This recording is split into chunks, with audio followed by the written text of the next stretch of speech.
Hello guys नमस्ते। पैसाहरू चाहिँ मैले यसरी खुट्रुकीमा राखेको सपिङ गरेको पैसाहरू उछननको हो। यो मलाई लाग्छ 1-2 लाख जति छ होला। ओ माय गॉड, सिक्का जोडेर चाहिँ एउटा ठुलो पैसाको बचत हुन सक्छ। हेलो गाइज नमस्ते। तपाईहरुले देखिराख्नु भएको छ होला आज मैले के लिएर आएको छु भनेर।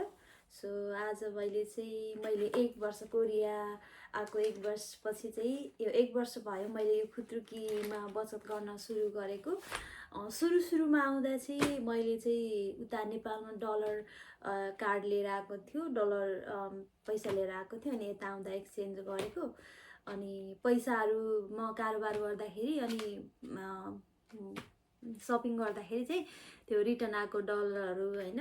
अनि त्यसपछि पैसाहरू चाहिँ मैले यसरी खुट्रुकीमा राखेको छु र सपिङ गरेको पैसाहरू। अनि कहिलेकाहीँ चाहिँ मैले चाहिँ मेरो लागि पनि एउटा छुट्टै सेभिङ गर्नुपर्छ भनेर बच्चैदेखि आमा बुवाले सिकाएको हुनाले चाहिँ मैले यो खुट्रुकी किनेर यो थाइसोमा पाउँछ जम्मा उछननको हो। यो ल्याएर चाहिँ मैले सेभिङ गर्न थालेको ठ्याक्कै 1 वर्ष भयो। आज मैले चाहिँ यसमा चाहिँ कति पैसा बचत भएको रहेछ भनेर चाहिँ यसलाई चाहिँ फुटाउन गइरहेको छु। पैसाको महत्त्व पहिलेदेखि बुझेको। अनि आमा बुवाले चाहिँ बच्चैदेखि एउटा नेपालमा माटोको भुर्की पाउँथ्यो पैसा सेभिङ गर्नको लागि। अनि दसैँ तिहारमा या त टिका लाएर दिएको या त अग्रज व्यक्तिहरूले दिएको पैसा चाहिँ यसरी राख्न पठाउनुहुन्थ्यो मम्मीहरूले। कहिले नि बजारमा गएर खाना दिनु हुँदैन थियो। अनि त्यही कारणले चाहिँ यहाँ पनि मैले सेभिङलाई चाहिँ अगाडि बढाएँ र यो खुत्रुकीमा बचत गर्न सुरु गरेँ। सो कति छ होला जस्तो लाग्छ तपाईहरुलाई गाइज कमेन्ट गर्न सक्नुहुन्छ। यो खुत्रुकीभित्र कति पैसा छ होला? 10,000 20,000 है। कोरियन त ओन हुन्छ के अरे, कति छ कोरियन? मलाई लाग्छ 1-2 लाख जति छ होला। तपाईहरुलाई कति लाग्छ कमेन्ट गर्नुहोस् है त। म चाहिँ खुत्रुकी फुटाउनतिर लागेँ। यो प्लास्टिकको खुत्रुकी हो, एकदमै माया लागेको छ। तैपनि अब यो अलिकति भरि नलागेको हुनाले चाहिँ यसलाई फुटाइदिनु पर्छ भन्ने सोचेको।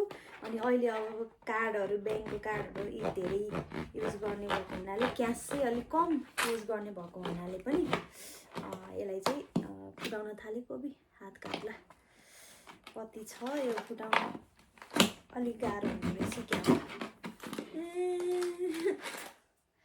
कति छ होला? कति छ है गाइस? तपाईहरुले अनुमान गर्नुस् कति जति छ होला यो खुत्रुकीमा।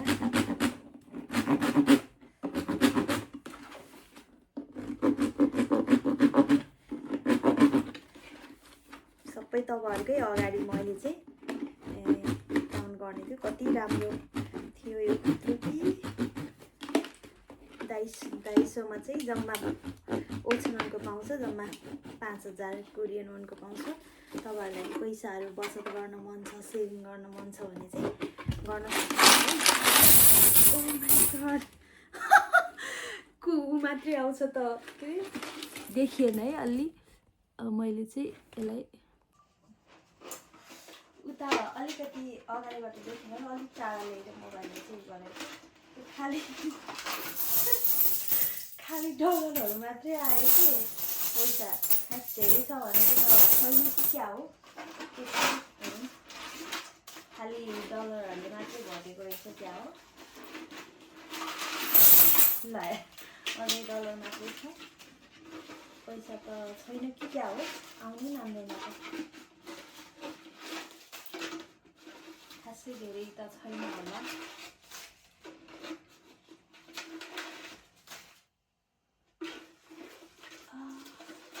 काट्न चाहिँ झ्याउ लागेर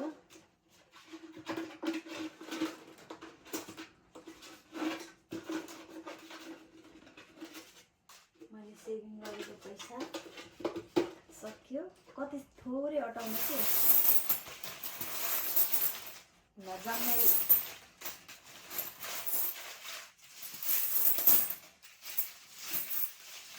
यही हो मेरो पैसा।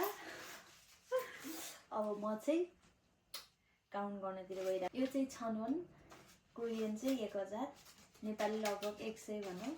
यो चाहिँ छनुन हो भनेपछि। अनि यो चाहिँ 10,000लाई चाहिँ मानुन भन्छ। अनि त्यसपछि हुन्छ है। अहिले चाहिँ छनुन मात्रै काउन्ट गरौँ, छनुन मात्रै कति रहेछ।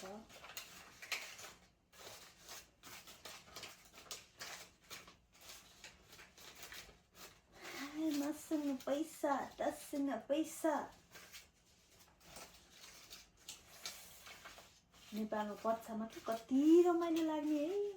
अनि मम्मीले चाहिँ पैसा यस्तो खुत्रुकीमा बचत गर्न सिकाउने। अनि दादाले सधैँ त्यो खुत्रुकीमा हेरेको गर्ने, कहिले दिदीकोमा कहिले मेरोमा। यसो कैँचीले कोट्याउने कति छ भनेर कोट्याउने कोसिस गर्नु हुँदो रहेछ दादाले। दादा पनि सानै।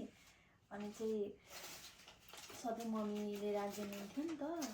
अनि अलि ठुलो भएपछि पनि मम्मीले नै राखिदिनुहुन्थ्यो कि यिनीहरूले फुटाउला निकालेर लग्ला भनेर। अनि पैसा चाहिँ एकदमै बच्चैदेखि बचत गर्ने बानी हो।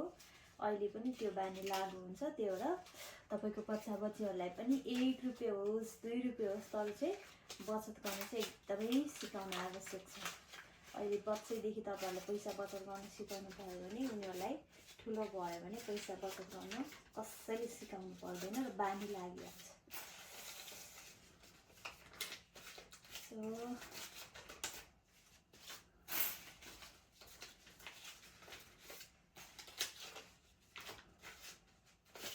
कति छ होला?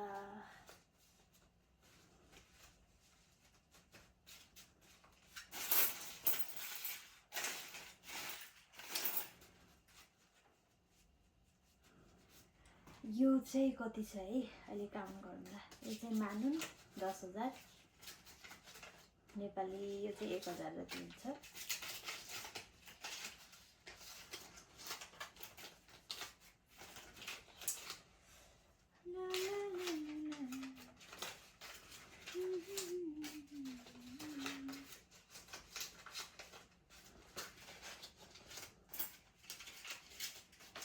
कोरिया आएर पनि खुत्रुकीमा बचत गर्ने है भनेर कमेन्ट चाहिँ नगर्नु होला है। बचत जहाँ गरे पनि केही फरक पर्दैन तपाईँ खुत्रुकीमा। यो चाहिँ मैले सपिङ गरेको पैसाहरू त्यहाँ जति बचेर आउँथ्यो नि, मैले सपिङ गर्न यति छुट्याएर लिन्थ्यो। अनि त्योबाट बचेको आएको पैसा चाहिँ जति बचेर आउँछ त्यो चाहिँ मैले खुत्रुकीमा हालिहाल्ने हो कि।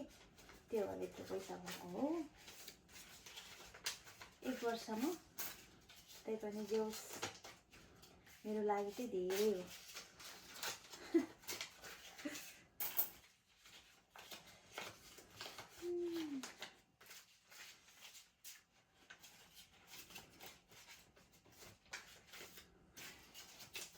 कति छ तपाईँहरूले यहाँमा राख्दै गर्दा काउन्ट गर्नु होला है। कति जति नेपाली पैसा छ जस्तो लाग्छ तपाईँहरूलाई, यसो कमेन्ट गरिहाल्नु होला। बच्चा बच्चीलाई चाहिँ बच्चैदेखि सिकाउनु होला है। सबैजना अभिभावकले, आमा बुवाहरूले चाहिँ पैसा बचत गर्न चाहिँ एकदमै जरुरी छ। 1 रुपियाँ नै किन नहोस्।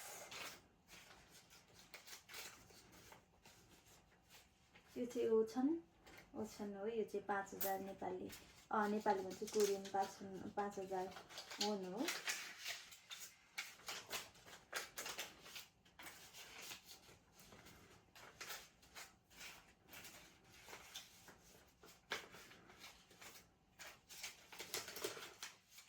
यो छ यो जम्मै डलर हो। यो चाहिँ कोरियाको चाहिँ 50,000 हो। यो चाहिँ नेपाली 5,000 भनौँ। नेपाली 5,000 हुन्छ। यो चाहिँ सबभन्दा कोरियाको ठुलो नोट भनेको यही हो। ओ मानुन 50,000।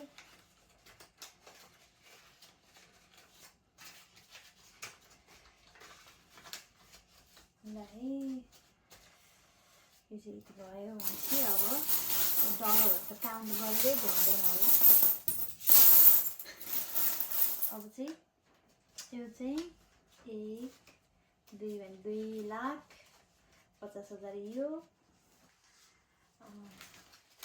त्यसै गरी यो चाहिँ छन् 5000 1 2 3 4 5 6 7 8 9 10 11 12 13 14 15 16 17 18 20 21 22 23 24 25 26 27 2,80,000 यो चाहिँ 2,80,000 2 लाख यो राखेर चाहिँ 2,85,000 यो भयो 2,85,000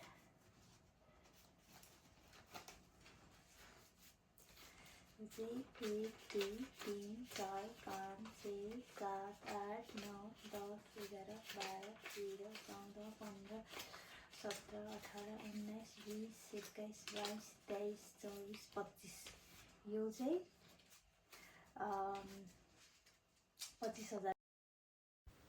25,000 भयो। यसलाई यता राख्दा चाहिँ 30,000 भयो।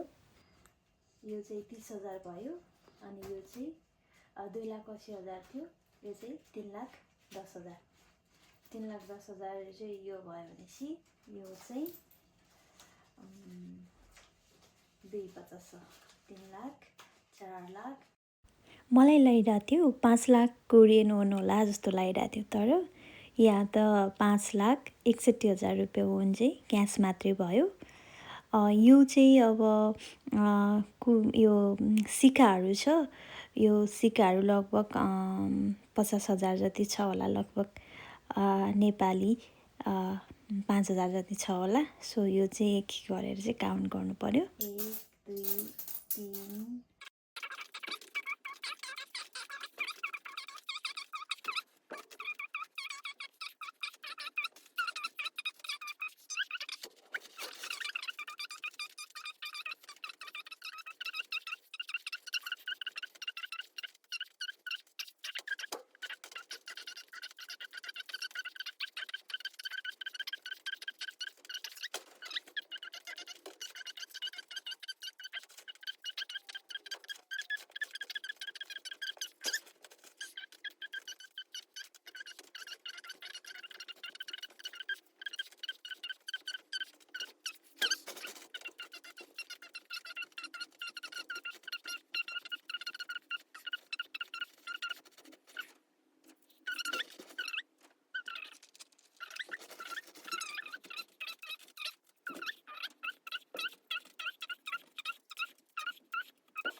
एकदमै चाहिँ यो सिक्का र अनि यो क्यास चाहिँ लगभग नेपाली चाहिँ 60,000सम्म चाहिँ बचत भएको रहेछ।